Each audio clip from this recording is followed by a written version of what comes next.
Good evening, everybody. This is Rob Ellis, the author of the Soccer Coach's Toolkit, and tonight I'd like to share with you all a fantastic warm-up activity. Hopefully it will give coaches a new idea to use and also a new approach to warm-ups. So you'll find the activity on page 72-73 of the book, and it's called Square Affair. Now, the activity level is advanced. It's advanced in the sense that there are 3 activities going on simultaneously. Each activity is different, so the coach will need to explain and make sure that the players understand each activity so that it runs smoothly once it begins.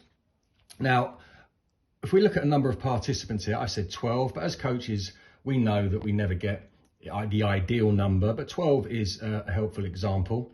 But it's a very versatile activity. It can easily cater for up to 18 players, which is really helpful when we have big groups, or even a number as small as 6, which again, if we have a small group, is very helpful. And the reason it's versatile is because there are 3 activity areas. There's an activity, the main playing area here. There are 4 players around the outside. There are 4 players inside the playing area and 4 players inside a smaller square. So they are nicely spread out. So they are divided into 3 groups. So they're not interfering with each other. So we could easily add players into the group around the outside and in the middle square and inside the main playing area.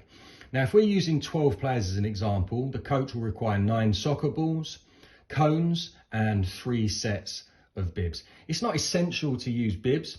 I like to bib players up as early as possible. But if we look at this activity here, you can see this is a competitive activity. 3 reds against 1 blue. So bibs here would be very, very useful.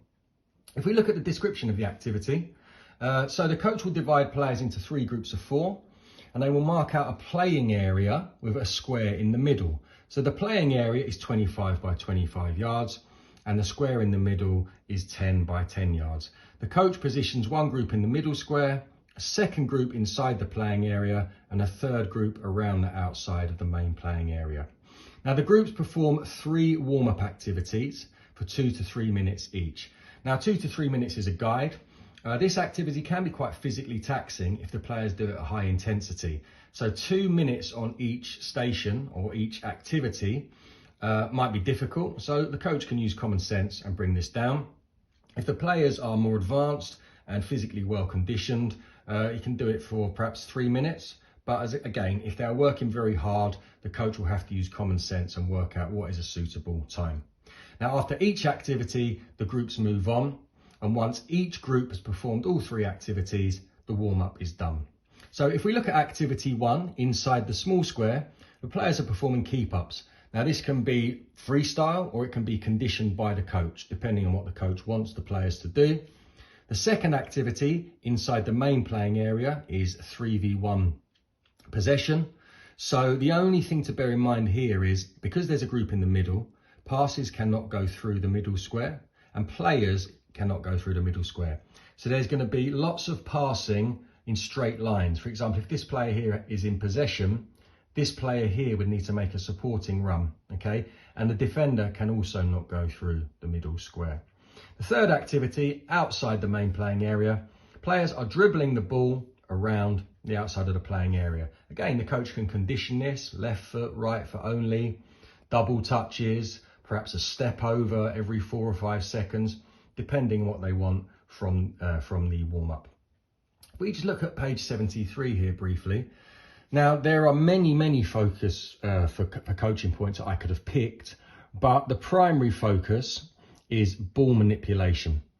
We use ball manipulation particularly here. Players are learning to manipulate the football, keeping the ball up in the air. Receiving, now I say receiving, that's particularly important for this activity here. Players are going to be receiving the ball regularly in tight spaces. And then a third key focus is dribbling.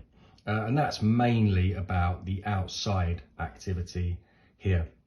And again, if we just look at the progressions and the adaptations, there are many. It's a very flexible and versatile setup, and the coach can play with it a lot. But if we're talking about activity 1, as I said, the coach can nominate specific body parts for the keep-ups, e.g. head only, thigh only, can set combination challenges, left foot, left thigh, right thigh. Activity 2, maybe condition it so that the players in possession only have 2 touches on the ball when they're keeping possession, just to add a little element of challenge. And the third activity, perhaps the players use their weaker foot to dribble around the outside of the square, or they use alternate feet, they use small touches or big touches. Now, I liken this warm-up to circuit training in some ways. Players move on to a different activity after a certain period of time. And what you'll see is, sometimes when we do a warm-up, if we just set out a square, inside the square, if we were looking at 12, 15 players, can sometimes get a bit crowded in there. I haven't got a particularly large playing area. It's only 25 by 25 yards, but the players are kept apart and it houses a lot of players. As I say, we could turn this into 3 groups of 5 and they would all have ample space. A coach also with experience can really tinker with what each activity is. If a coach wants to focus more on fitness, there could be a greater emphasis on this in terms of fitness. Rather than keep-ups here, perhaps this could be a speed dribble with the ball up and down across the square. It could be maybe 50 turns in 2 minutes, practicing a skill at high intensity. Also here, maybe this could even be made into a 2v2 so that the players are really pushing each other. And here, again, maybe set a challenge around the outside. How many laps can you do in 2 minutes? Now that would obviously really test the players. But as I say, the coach can play around with this really well. So I really recommend this activity. Why not give it a try? If you like this activity, please take a look at my book. And there it is. It's the Soccer Coach's Toolkit. More than 250 activities to inspire and challenge players. Published by Mayer and Mayer Sport. And it's a great tool for coaches at all levels of football.